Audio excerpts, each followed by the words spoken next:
Olá pessoal, tudo bom? Hoje eu quero conversar com vocês sobre como focar naquilo que verdadeiramente importa e como que isso pode fazer totalmente a diferença para o nosso trabalho, para a nossa vida de estudos, para o nosso relacionamento, para a nossa família, através da simplificação da nossa vida.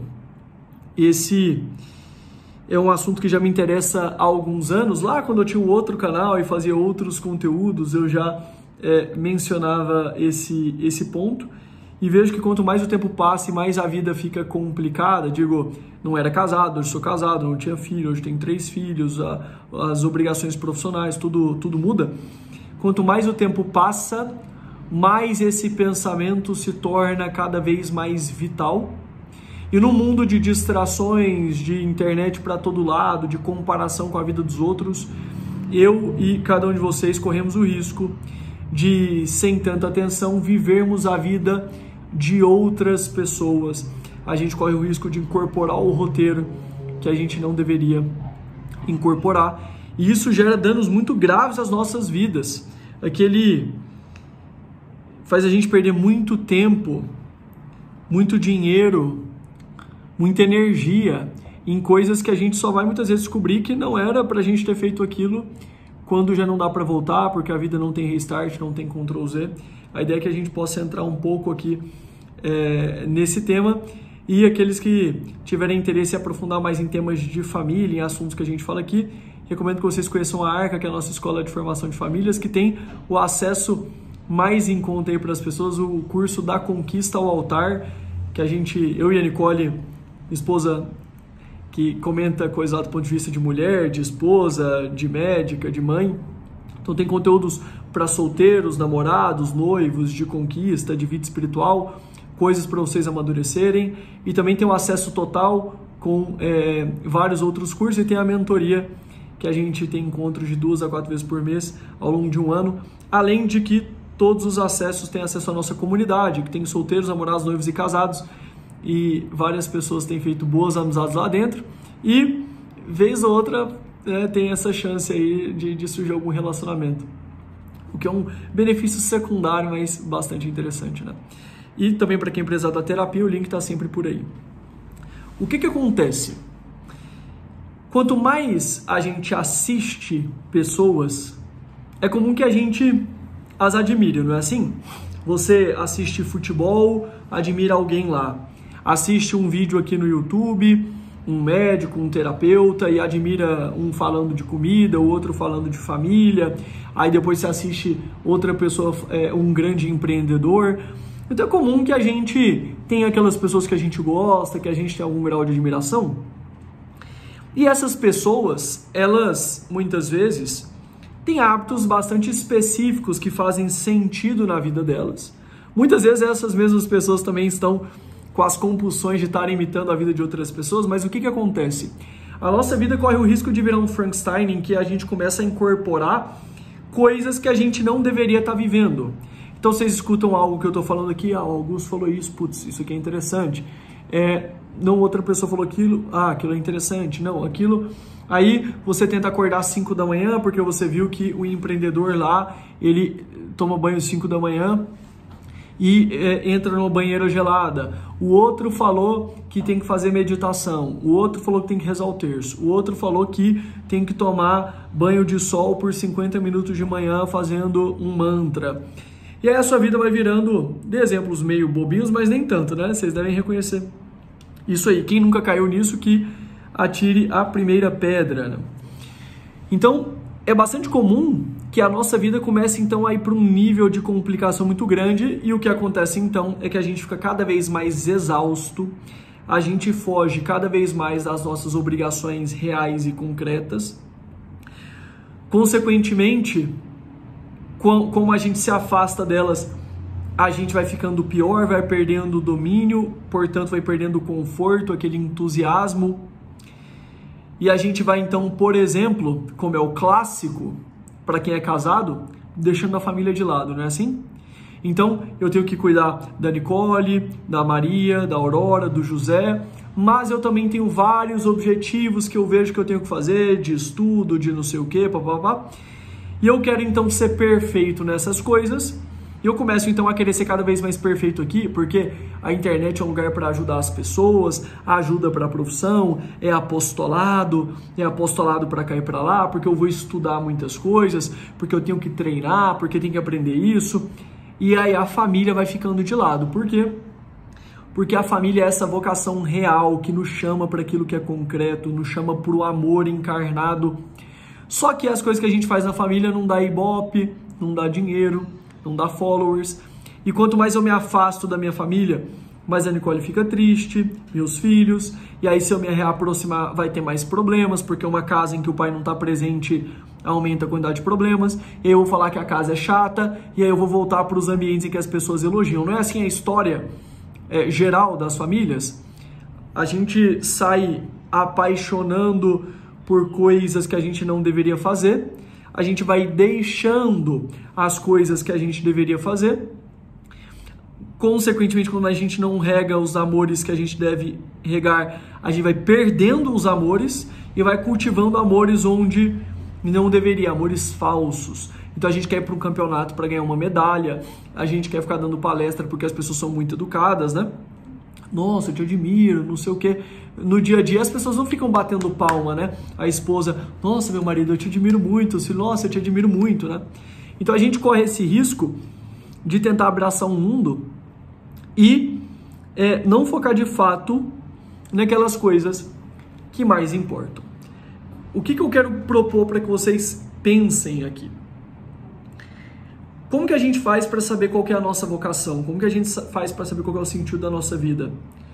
Vocação vem de vocativo, são chamados os nossos amores. Então, por exemplo, eu vou pensar na minha vida, né? Quais são as vocações que eu tenho? Terminando de gravar, e por que eu estou gravando? Por exemplo, eu tenho um canal, tem pessoas que acompanham, isso compõe também a minha profissão. Era para eu ter gravado ontem, não consegui com a rotina, ia gravar à noite, porque eu não consegui ao longo do dia. Eu falei, putz, agora à noite é o momento que eu tô com a Nicole. Tinha ficado pontualmente ali ao longo do dia, mas já tinha terminado ali o trabalho, já estava aquele momento de jantar, fazer dormir, todas aquelas coisas. E eu falei, putz, agora eu não vou sacrificar a família para colocar o vídeo aqui, então vou pedir desculpa amanhã pro pessoal e vou colocar aqui. Então eu sou chamado a isso, eu criei esse compromisso. Mas depois daqui, a Nicole vai me chamar, as minhas filhas vão me chamar. Antes daqui eu estava atendendo, meus pacientes me chamam. Também os meus pais me chamam, né? Pergunta como tá as meninas, pergunta como que eu tô.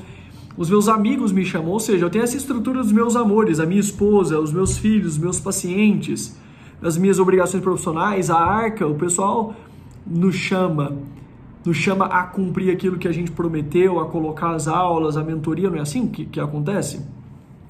Por isso que o trabalho ele tem esse aspecto vocacional de chamado. Então isso ajuda enormemente que a gente então tenha clareza dos nossos amores. E a gente então tem que ficar pensando, no meu caso que eu sou casado, esse é o amor maior, né? Ah, é Deus, é Deus, mas como o sacramento do matrimônio é um sacramento, a vivência plena da religião se dá principalmente na minha família. Por quê? E claro, a missa dominical, evidentemente, e outras práticas da religião. Mas, se eu, por exemplo, começar a negligenciar a minha família, que é um dever assumido no altar livremente, para ficar indo para a igreja para servir a Deus, deixando a Nicole e as meninas de lado, o que eu estou praticando na igreja é uma antirreligião e não uma religião.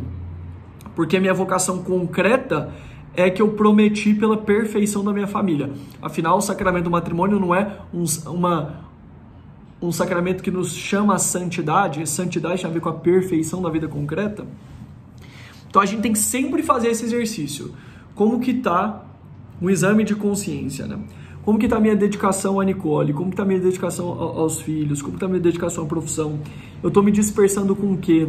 Quais são cursos, atividades e coisas que eu estou tentando fazer que não são essenciais? Vou dar alguns exemplos. Lembro de conversar com o paciente, cito esses estudos de caso porque quanto mais particular, mais universal, né? Esse paciente estava falando da rotina, falou que não estava conseguindo estudar muito e trabalhar muito no estágio que faz. E fui perguntar a rotina e falou ali do treino e do videogame. E claro, treino é bom, né? Videogame em si mesmo não é imoral, mas de verdade, eu sei que muitas pessoas ficam chateadas com isso, é mais difícil de você encaixar numa vida adulta que cumpre todas as suas responsabilidades, né? Se o pessoal tem responsabilidade como terapeuta, aqui como professor e na Arca, com a minha esposa, com as minhas filhas, eu tenho que estudar, tem vida espiritual, achar tempo para isso é complexo, né? Mas a academia, por exemplo, é mais fácil. Então vamos supor que você é uma pessoa pode admitir exceções, né? Pô, pontualmente, depois você cumpriu tudo, aí você joga com seu filho e tal, mas enfim, não vou problematizar isso muito não. Acho que para bom entendedor vocês conseguem perceber que no mínimo não é algo tão simples e as esposas concordam comigo, né? Elas tendem a não gostar muito não. Mas vamos pegar a academia, aí o treino, né? Parava o trabalho ou de estudar, aí vai se preparar para ir para academia, treina, volta, come de novo, toma banho, tá perdendo umas 2 horas por dia. O que ele tem que pensar? Pô, eu tô muito cansado, minha vida tá muito corrida. O que eu falei para ele? Olha, vamos pensar na sua vocação, seu chamado. O que você quer? Você quer ser fisiculturista? Não. Você quer ser halterofilista? Não. Você quer ser um atleta de ponta? Não. O que você quer ser? Quero ser um excelente nessa área aqui e tal. Beleza. Daqui a pouco, o pessoal vai estar te admirando porque seu bíceps é um pouco maior ou porque você é muito inteligente, tudo e tal. Então, você não acha que você tem que reduzir o seu treino para estudar e trabalhar mais? Mas não é o ideal para o treino. Não é o ideal, mas nem o que você está fazendo agora é ideal porque você não é atleta. E também não está o ideal no trabalho e no estudo. Porque você é estudante. Sendo estudante, é chamado a isso. Então, treina em casa, 20, 30 minutos, faz umas flexões aberto, fechado, levanta o pé, faz agachamento, pula, dá uma corrida, sei lá. Não é o ideal, mas você tem outras demandas que são concretas e importantes. Lembro, por exemplo, de um outro caso. Uma mãe,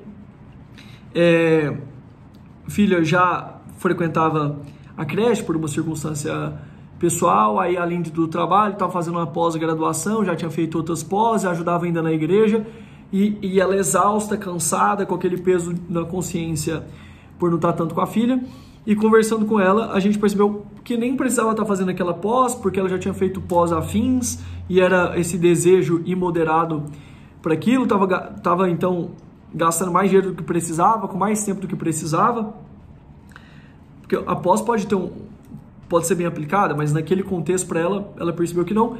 E também a pastoral do batismo que ela estava participando, a gente percebeu que tinha dezenas de pessoas que participavam dessa pastoral e que objetivamente, por mais que seja muito bom e louvável isso, que a igreja não dependia dela, que ela morava numa cidade grande e que a filha dela precisava dela. Ou seja, se ela já estava com um tempo tão escasso com a filha, você pode chamar facilmente outra pessoa para ajudar no batismo, mas a filha dela não poderia chamar facilmente outra mãe. Então, nos dois casos, você começa a reduzir as coisas que você tem para fazer, você reduz as atividades, economiza dinheiro, diminui a pressão financeira, sobra mais tempo, foca no que importa. Ou às vezes a gente quer fazer muitos cursos, às vezes a gente quer assistir muitos filmes, assistir muitos documentários, muitas séries, precisa. Você tem que pegar o que você está fazendo agora e começa assim, né? O que eu posso cortar de gasto, de demanda, de coisas, para simplificar a vida? Começa cortando. Para isso, é importante que a gente tenha vida de oração, porque a vida de oração, eu não gosto de religião. Então pensa assim, eu vou tentar falar isso de outra linguagem para superar os nojinhos modernos, né? Pensa que você morre, e se você tem alguma abertura à transcendência, tenta olhar a sua vida à luz daquilo que não passa. Tenta dar a verdadeira dimensão. Isso ajuda quando a gente olha as coisas à luz da morte. Isso ajuda a que a gente veja que alguns apegos são fúteis e inúteis. Ou que para aquele momento da vida isso está tirando o tempo daquelas coisas vitais e que importam. Agora, usando a linguagem, é oração. Reza, pensa, se coloca diante de Deus, pensa na sua vida e avalie as coisas. No início a gente tem aquele apego de não querer soltar, mas ajuda. É tão interessante assim, né? Como que no início, essa atividade é que nem cortar a unha, né? A gente tem que estar sempre avaliando. em alguns momentos a gente fala, putz, o que eu posso simplificar? E não aparece nada, não aparece nada. A gente se coloca em oração, pensando com calma, analisando, dando tempo, e começa a aparecer as coisas na nossa cara. A gente, putz, como que eu sou burro? Nossa, eu posso simplificar isso. Então, a gente tem que estar habitualmente tendo rotina de análise para o problema não crescer tanto, né? E até quando o problema não cresce tanto, a gente sempre refinando, aparecem soluções na nossa cara que fazem a gente ganhar um baita tempo. O objetivo de ganhar um baita tempo não é só descansar, é para que a gente faça menos para fazer mais, no sentido de focar na perfeição da qualidade, não só na perfeição da quantidade. Então, por exemplo, às vezes tem a coisa do estudante que quer fazer 1000 atividades, mas ele esquece, por exemplo, principalmente para cursos que têm uma carga técnica e de responsabilidade maior, medicina, engenharia, direito, né? Digo isso porque, por exemplo, não vou entrar nisso, mas tem profissões áreas são mais práticas, né? Então, a gente percebe facilmente, por exemplo, administração, para quem quer ter empresa, ser empreendedor, tem uma carga de participar de atividades estágio que ajuda mais a profissão do que só ficar lendo, não é assim? Agora, o médico, ele não pode ir pro palco sem saber muito. Então, às vezes a pessoa quer fazer muitas coisas. Lembrei, então, um caso de um paciente estudante de medicina. Estava sendo tesoureiro do centro acadêmico e tendo muito problema e trabalho com isso. Falei, pô, você quer trabalhar com política, com empresa, com não sei o quê? Não, com gestão, com dinheiro? Não. Digo política porque tem muita gente desses grupos que acabam indo para política.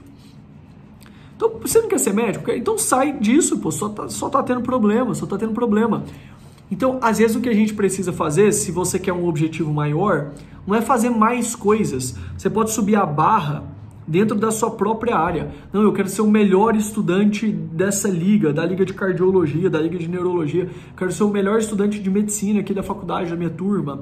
Eu quero participar de congresso, eu quero participar dentro da minha área, ou seja, uma perfeição dentro da área. Eu quero estudar mais, eu quero revisar mais as matérias. Ou seja, Augusto, eu não sei o que eu faço. Não, pô, eu quero ser uma mãe melhor, eu quero dominar a cozinha melhor, eu quero fazer o meu marido mais feliz. Eu tô batendo aqui, tô vendo que tá mexendo.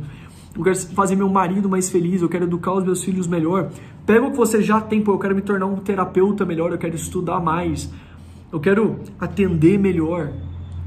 Pega as áreas que você já tem e busca aumentar a perfeição dentro delas. Isso ajuda enormemente. Então, recomendo que vocês pensem nisso. Quais são as coisas que vocês podem simplificar? Lá atrás eu tinha lido um livro chamado Essencialismo. Se eu não me engano, é do Greg McCown, alguma coisa assim. Não que vocês precisem ler. E isso tinha me marcado. E aí depois, ou seja, lá no iniciozinho foi a partir disso. E desde então comecei a me interessar por aquele diagrama no qual uma energia se dispersa e a outra energia de forma muito simples vai sempre para o mesmo lugar. Eu tenho com frequência essa imagem, não com frequência no sentido atual, mas habitual, assim, isso já está meio que impregnado, de fazer poucas coisas todas na mesma direção. Por exemplo, o próprio canal, né? Eu tenho uma rotina, minha rotina é muito puxada e eu não consigo fazer tanto, mas eu penso que se eu fizer as coisas na mesma direção, as coisas funcionam e avançam. Basta que eu tente andar num rumo, que eu seja constante, que eu não fique que nem barata tonta. Então, pense isso, né? Quais são as coisas que você está se dispersando, cheio de movimento e não tendo uma ação ordenada, deliberada que gera resultado dentro da família? Como que você pode integrar isso com vida espiritual? Como que você pode amar mais sua esposa, mais sua casa, mais seus filhos? Isso ajuda enormemente. Para aqueles que quiserem uma visão integrada desses assuntos, a Arca é justamente para isso, para ser essa arca com um ambiente para a gente poder falar as coisas com muito mais tranquilidade, com a proposta de ser como uma arca, um local de sanidade no meio de tanto caos e cinismo moderno quando se fala em família. E para aqueles que precisarem de ajuda, como já comentei, o link da terapia está por aí. E obrigado pela atenção e pela presença de vocês. Como comentei, provavelmente eu vou ficar um tempo sem voltar para o ao vivo, porque a rotina está um pouco mais puxada, principalmente depois do nascimento do José, e está encaixando bem esse novo formato. Tá bom? Um abraço para todo mundo e nos vemos em mais vídeos.